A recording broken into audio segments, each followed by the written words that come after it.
Yash Raj cinematic universe. ನನಗೆ ಈ ಯೂನಿವರ್ಸಲ್ಲಿ ಇಷ್ಟ ಆಗಿದ್ದ ಸಿನಿಮಾ ಅಂದರೆ ವಾರ್. ಅದೇನಂತ ಗ್ರೇಟ್ ಮೂವಿ ಅಲ್ಲ ಅಂದರೂ ಕೂಡ ಒಂದು ಥರ ನಮಗೆ ಸ್ಯಾಟಿಸ್ಫ್ಯಾಕ್ಷನ್ ಮಾಡುತ್ತೆ. ಇನ್ನು ಪಠಾಣೆ ಆಗಲಿ, ಟೈಗರ್ ಸೀರೀಸ್ ಆಗಲಿ ನನಗೆ ಇಷ್ಟ ಆಗೋದಿಲ್ಲ. ವಾರ್ 2 ಇದರಲ್ಲಿ ಬೇರೆ ಜೂನಿಯರ್ NTRನ ತೊಗೊಂಡಿದ್ದಾರೆ. ಅವ್ರನ್ನ ಹೆಂಗೆ ಪ್ರೆಸೆಂಟ್ ಮಾಡ್ತಾರೆ ಬಾಲಿವುಡ್ ಅವರು ಅನ್ನೋ ಒಂದು ಕ್ಯೂರಿಯಾಸಿಟಿ ಇತ್ತು. ಫಿಲಮ್ ನೋಡಿದ ಮೇಲೆ ಅದು ಸತ್ತೋಯ್ತು. ಏನಂತ ಹೇಳಿಗಿರೋ ರಿವ್ಯೂನ ಡಿಸಪಾಯಿಂಟ್ ಆದೆ. ಈ ಒಂದು ಸಿನಿಮಾಗೆ ಸಾಂಗ್ನ ಚೆನ್ನಾಗೇ ಬರ್ಕೊಂಡಿದ್ದಾರೆ, ಅವು ಚೆನ್ನಾಗೇ ಇದ್ದಾವೆ. ಬಟ್ VFX ಅಲ್ಲಂತೂ 2 ವರಷ್ಟು ಗುರು. ಅದರಲ್ಲೂ ಕಬೀರ್ ಇಂಟ್ರೊಡಕ್ಷನ್ ಸೀನಲ್ಲಿ ಇರುತ್ತೆ VFXು ಬಬ್ಬಬ್ಬಾ, ಅದೊಂಥರ ಎಕ್ಸಾಂಪಲ್ಲು.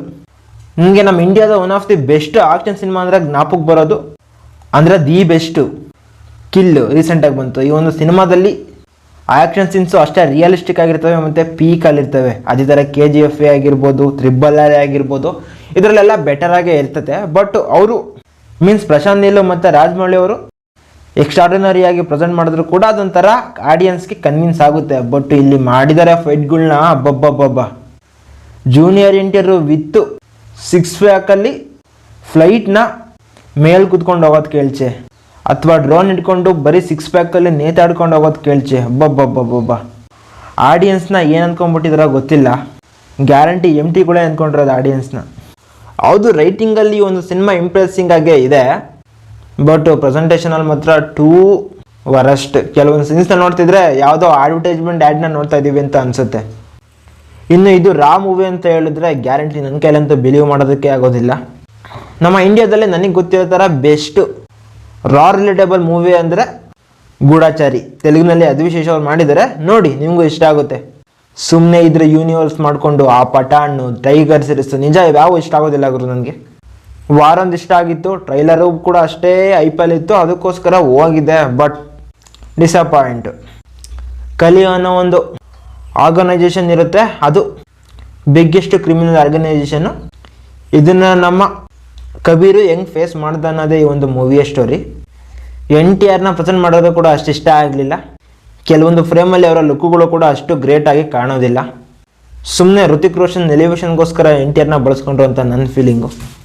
ಇಲ್ಲಿ ಸ್ವಲ್ಪ ಸ್ಪಾಯ್ಲರ್ ಅಲರ್ಟ್ ಐತೆ, ಬೇಕಾದ್ರೆ ಸ್ಕಿಪ್ ಮಾಡ್ಕೊಂಬಿಡ್ರಿ. ಈ ಒಂದು ಇದನ್ನು ಕೇಳ್ತಿರ್ಬೇಕಾದ್ರೆ ಆಲ್ರೆಡಿ ನೋಡ್ರಿ, ತೊಂದರೆ ಏನಾಗೋದಿಲ್ಲ. ಜೂನಿಯರ್ NTRನ ಒಂದು ಥರ ಪ್ರೀ ಕ್ಲೈಮ್ಯಾಕ್ಸಲ್ಲಿ ಸಾಯಿಸಿದ್ರು ತಾನೆ, ಮತ್ತೆ ಅವ್ರನ್ನ ಏನಕ್ಕೆ ಬದುಕಿಸ್ಬೇಕು? ಇನ್ನು ಸೌತಲ್ಲಿ ಅವ್ರ ಫ್ಯಾನ್ಸ್ ಗಲಾಟೆ ಮಾಡ್ತಾರೆ ಅಂತನಾ? ಇದೊಂಥರ ವರಸ್ಟ್ ಥಿಂಗ್ ಅನಿಸ್ತು ನನಗೆ. ವಿಲನ್ನಾಗಿ ಪ್ರೆಸೆಂಟ್ ಮಾಡಿಬಿಟ್ಟು ಸಡನ್ನಾಗಿ ಹೀರೋ ಪ್ರೆಸೆಂಟ್, ಏನು ಗುರು ಫಿಲಮ್ ಅಂದರೆ ಏನೋ ಅಂದ್ಕೊಂಡ್ಬಿಟ್ಟಿದ್ದಾರೆ ಇವರು. ಆವಾಗಲೇ ಹೇಳೋ ಥರ ಕಿಲ್ಲಲ್ಲಿರೋ ಆಕ್ಷನ್ ಸೀನ್ಸ್ಗಳನ್ನ ನಾವು ಇನ್ಸ್ಪೈರ್ ಆಗಿ ತೊಗೊಬೇಕು, ಮತ್ತು ಅಷ್ಟೇ ಕನ್ವಿನ್ಸ್ ಆಗೋ ಥರ ಪ್ರೆಸೆಂಟು ಕೂಡ ಮಾಡಬೇಕು. ನೆಕ್ಸ್ಟು ಯೂನಿವರ್ಸಿಂದ ಆಲ್ಫಾ ಅನ್ನೋ ಒಂದು ಮೂವಿ ಬರ್ತಾ ಇದೆ, ಅದು ಹೆಂಗೆ ತೆಗಿತಾರೋ ಒಬ್ಬೊಬ್ಬ. ನನ್ನ ಮಾತು ಕೇಳಿ ಈ ಸಿನಿಮ್ಯಾಟಿಕ್ ಯೂನಿವರ್ಸ್ನ ಎಲ್ಲೇ ನಿಲ್ಲಿಸ್ಕೊಂಡ್ರೆ ಬೆಟರು. ನಮ್ಮ ಸೌತಲ್ಲಂತೂ ಆಡಲ್ಲ ಕಣ್ರಿ ಈ ಒಂದು ಸಿನಿಮಾ, ನಾರ್ತಲ್ಲಿ ಏನಾದರೂ ಆಡಿದ್ರೆ ಆಡಬೇಕಷ್ಟೇ. ಇನ್ನು ಅಯಾನ್ ಮುಖರ್ಜಿ ಕೆಲವೊಂದು ಕಡೆ ತುಂಬ ಮಿಸ್ ಮಾಡ್ಕೊಂಡಿದ್ದಾರೆ ಡೈರೆಕ್ಷನಲ್ಲಿ. ಇನ್ನು ಜೂನಿಯರ್ NTRನೂ ಅಷ್ಟು ಕರೆಕ್ಟಾಗಿ ಯೂಸ್ ಮಾಡ್ಕೊಳ್ಳಿಲ್ಲ ಅಂತ ನನಗನ್ಸುತ್ತೆ. ಋತಿಕ್ ರೋಷನ್ನು ಅವರೆಲ್ಲ ಕ್ಯಾರೆಕ್ಟರ್ಗೆ ಚೆನ್ನಾಗಿ ಆ್ಯಕ್ಟ್ ಮಾಡಿದ್ದಾರೆ. ಯಾವುದೇ ಫ್ಯಾಮಿಲಿ ಜೊತೆ ಕೂತ್ಕೊಂಡು ನೋಡ್ರಿ ಅಂತ ಹೇಳೋದಿಲ್ಲ, ಫ್ರೆಂಡ್ಸ್ ಜೊತೆ ಹೋಗಿ ನೋಡೋದಕ್ಕೆ ಟ್ರೈ ಮಾಡಿ. ಅದು ನಿಮಗೆ ಇಂಟ್ರೆಸ್ಟ್ ಇದ್ದರೆ. ನನಗೆ ಮಾತ್ರ ಸಿನಿಮಾ ಇಷ್ಟ ಆಗಲಿಲ್ಲ.